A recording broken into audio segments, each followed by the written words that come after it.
Alrighty, traders. This is Blake Morrow. You are listening to the daily Roundup webinar. How's it going? How are you guys doing? Everybody doing well? Hold on really quick.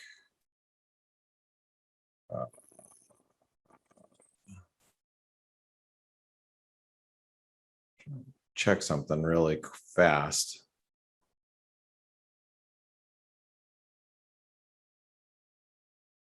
Hold on. Let's see.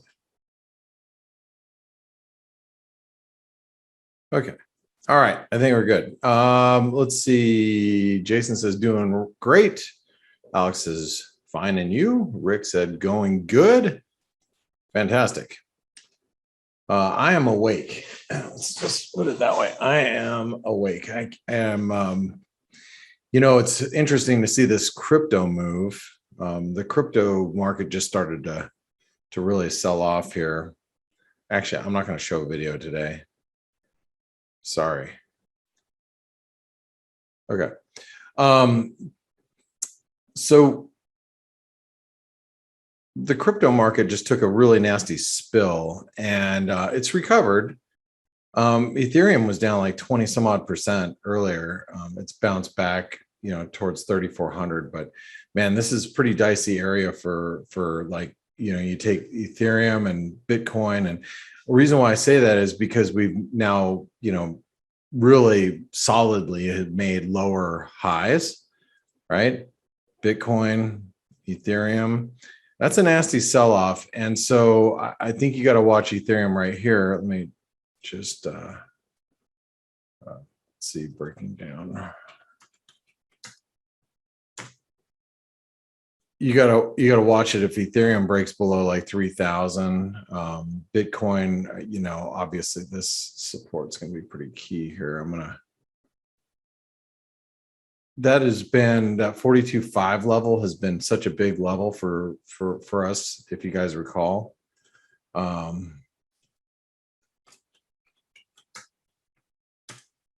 So, just be careful if we start breaking through those levels. One of the things that I've noticed is the dollar's done, strengthening. Euros come really close to that channel support.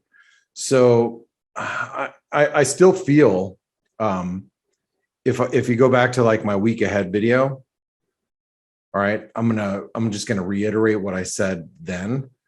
I still think that we're gonna do this week.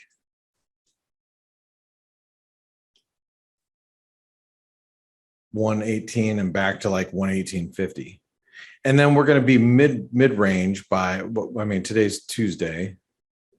Thursday is the ECB, so I'm assuming over the next couple of days we're just going to find ourselves, back where we're at right now, ahead of the ECB.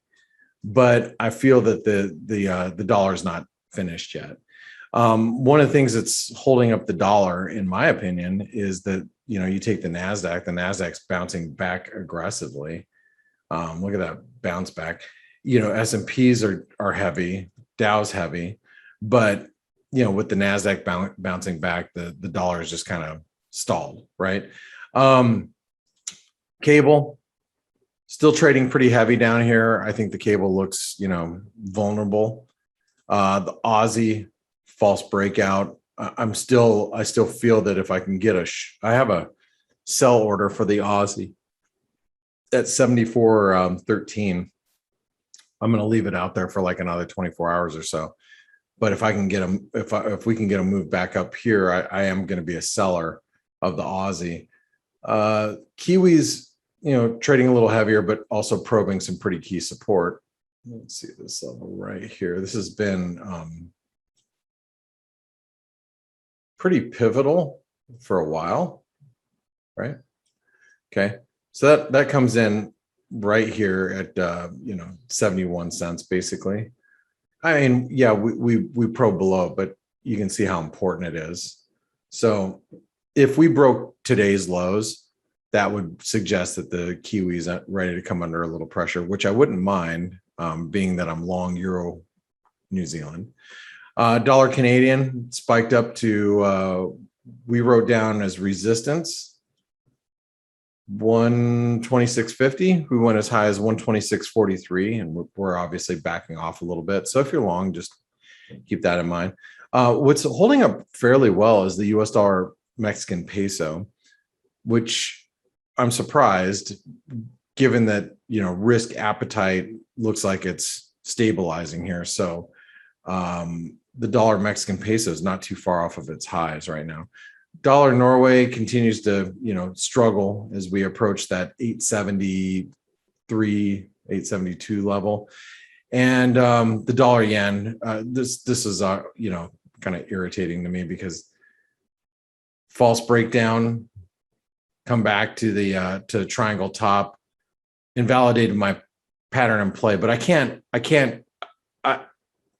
adjust my pattern in play stops. I kind of knew it would come up to this 110.25 level, but I was a little, I couldn't adjust the stop. It's not proper to adjust it out. And in this case, we hit that triangle resistance and have come off. So that's going to be a very irritating pattern in play that should probably end up working out. I bet you we end up rolling over at some point.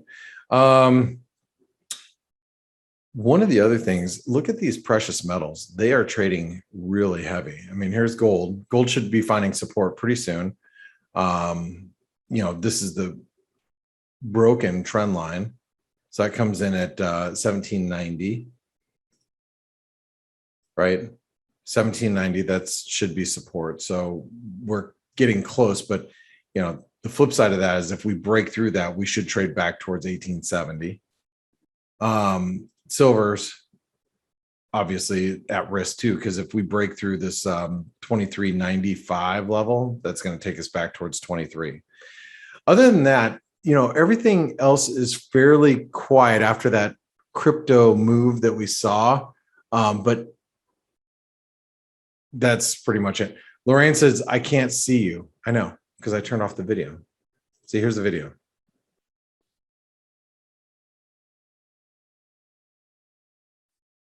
I said I didn't want to have the video on today. So anyway, that's it, guys. I wish I had more to report, but just to give you a little bit of guidance on how I feel about the dollar, I think the dollar is going to continue to strengthen, and the euro is going to be back at 118, ahead of the ECB. The ECB is going to be the market mover today, or a market mover this week. That, again, just to reiterate, is on Thursday. We do have the Bank of Canada tomorrow. And the Canadian, the only guidance I can give you is the same that I gave you earlier today, was that we are making higher highs and also higher lows. But what happens with the dollar Canadian is going to have more to do with, if the central bank, I believe it's going to be a non-event, but if for some reason they're like really dovish, we might, go back towards the 129 level. But as you guys know, this is really, really critical resistance, because there's such big previous support and we rejected it. So in the event we make it back up there, we're going to have to make a decision on what we want to do with the dollar Canadian. One other thing that I guess I should mention really quick, look at oil has been trading weak all day. Where's crude? Let me get over to it. Right here. Where is it? Right there it is. Okay. Crude's been trading kind of heavy all day. We're not too far off of these lows. So watch what happens to crude in the event that we break this support, because that might actually, take us back towards this level. So if crude breaks through 60, let's just call it 67.25, we might trade back down towards 65 and change. So and if that happens, then you have to think about that if you have Canadian or Norway exposure. Okay. And I think while we're below this trend line here, you have to be defensive with crude. So basically while we're below $70. All right, guys. Well, I wish there was more to report, but I don't think risk appetite is ready to move lower, at least not yet, but keep your eye on cryptos and keep your eye on, obviously the NASDAQ's holding everything up right now. The NASDAQ continues to be very buoyant. All right, have a great one. And I will see you guys either in the chat room or tomorrow morning on the Face webinar. See you guys. Thank you for your support.